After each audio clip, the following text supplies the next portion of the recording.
প্রত্যেক দিনের মতো আজকে আবারও একটি রেসিপি নিয়ে আপনাদের সামনে হাজির হলাম। আজকে মুসুর ডাল দিয়ে পুঁই শাকের দারুণ একটি হেলদি রেসিপি আপনাদের সাথে শেয়ার করব, যেটা কিন্তু গরম গরম ভাতের সাথে খেতে খুবই ভালো লাগে।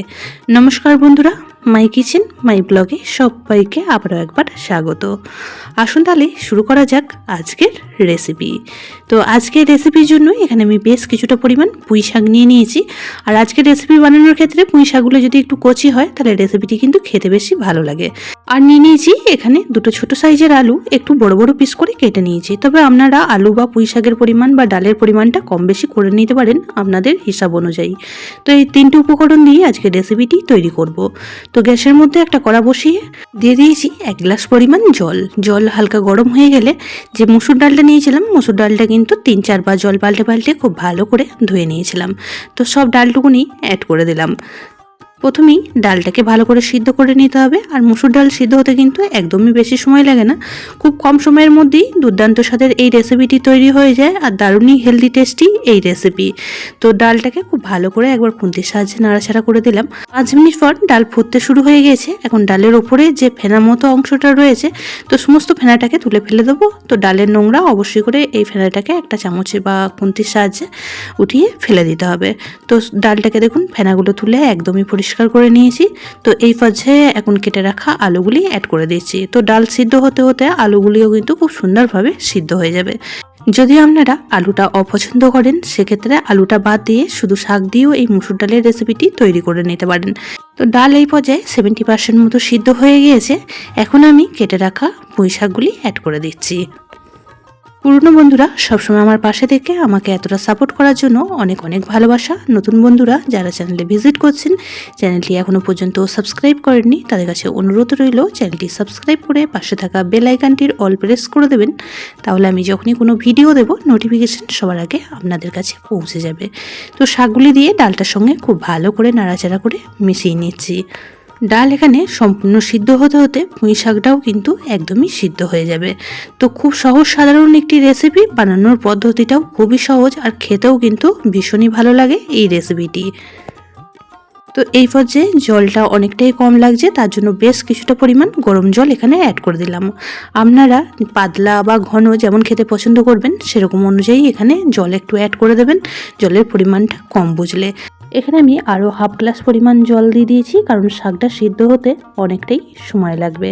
তো এখন খুব ভালো করে মিশিয়ে নিয়ে 4 থেকে 5 মিনিট সময় রান্নাটি করে নিয়েছি। আর এখন দেখুন শাকটাও সুন্দরভাবে সিদ্ধ হয়ে গিয়েছে আর ডালগুলিও কিন্তু একদমই 100% সিদ্ধ হয়ে গিয়েছে।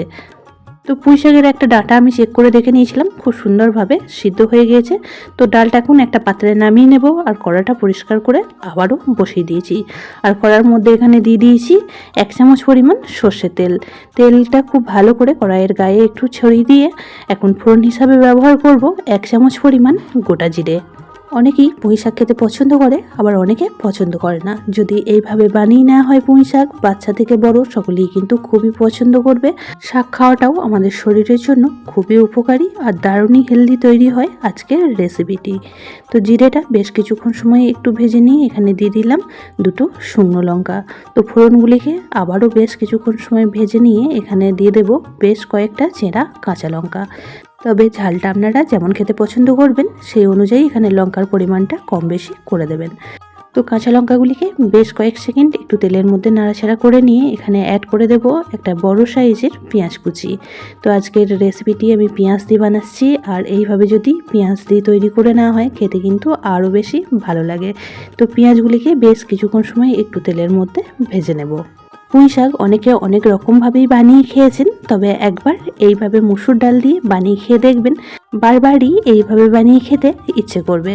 তো পেঁয়াজগুলি বেশ কিছুক্ষণ সময় তেলের মধ্যে ভেজে নিয়েছি। আর পেঁয়াজটা দেখুন হালকা এরকম ভাজা ভাজা হয়ে আসলে বেশ কিছু গুঁড়ো মশলা এখন আমি এর মধ্যে অ্যাড করে দিচ্ছি।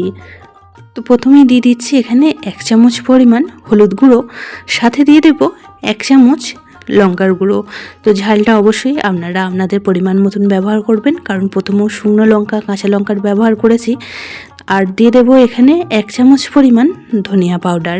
তো সমস্ত গুঁড়ো মশলাগুলিকে এখন পেঁয়াজের সঙ্গে বেশ কিছুক্ষণ সময় ভেজে নেব।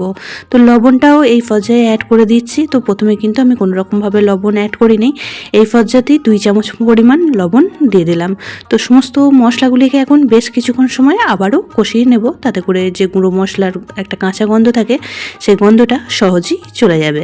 গ্যাসের ফ্লেমটা একদমই লোতে করে দেবেন, কারণ গুঁড়ো মশলা যদি হাই ফ্লেমে ভাজা হয় পুড়ে যাবে, আর পুড়ে গেলে কিন্তু রেসিপির টেস্টটা একদমই ভালো লাগবে না। মশলাটা কয়েক সেকেন্ড তেলের মধ্যে ভেজে নিয়েছি, তাতে করে মশলার কাঁচা গন্ধটাও চলে গিয়েছে, আর এই শাকের কালারটাও কিন্তু খুবই সুন্দর আসবে। তো এখন সিদ্ধ করে রাখা ডাল আর শাকটা অ্যাড করে দিলাম। খুব ভালো করে মিশিয়ে নেব, আর মেশানো হয়ে গেলে আবারও 3 থেকে 4 মিনিট সময় নিয়ে রান্নাটি করে নেব। গরম ভাতের সাথে যদি পুঁই শাক এই মুসুর ডাল দিয়ে বানিয়ে নেওয়া হয়, আর কিচ্ছু লাগবে না, এটা দিয়েই কিন্তু সব ভাতটুকু খাওয়া হয়ে যাবে, এতটাই টেস্টি তৈরি হয়। তো খুব ভালো করে নাড়াচাড়া করে মিশিয়ে নিয়েছি, আর গ্যাসের ফ্লেম লো টু মিডিয়ামে রেখে 3 থেকে 4 মিনিট সময় রান্নাটি করে নিয়েছি। আর ডালটা দেখুন এই পর্যায়ে একদমই রেডি হয়ে গিয়েছে। তো এখন গ্যাসের ফ্লেমটা অফ করে দেব, আর একটা পাত্রের মধ্যে নামিয়ে নেব। একদমই কম সময়ে সহজ পদ্ধতিতে তৈরি হয়ে যায় এই পুঁই শাকের রেসিপিটি, খেতেও কিন্তু দুর্দান্ত হয়, যেটা বাচ্চা থেকে বড় সকলেই কিন্তু পছন্দ করবে। একদিন এইভাবে বানিয়ে ফেলুন আর বাড়ির সকলকে পরিবেশন করুন। রেসিপিটি কেমন লাগলো অবশ্যই কমেন্ট বক্সে জানাতে ভুলবেন না। যদি বেশি ভালো লেগে থাকে তাহলে প্রিয়জনদের সাথে একটা শেয়ার করে দেওয়ার অনুরোধ রইল। সবাই খুব ভালো থাকবেন, সুস্থ থাকবেন। আবারও দেখা হচ্ছে অন্য একটি রেসিপি বা ব্লগের সাথে। ততক্ষণের জন্য সবাইকে টাটা।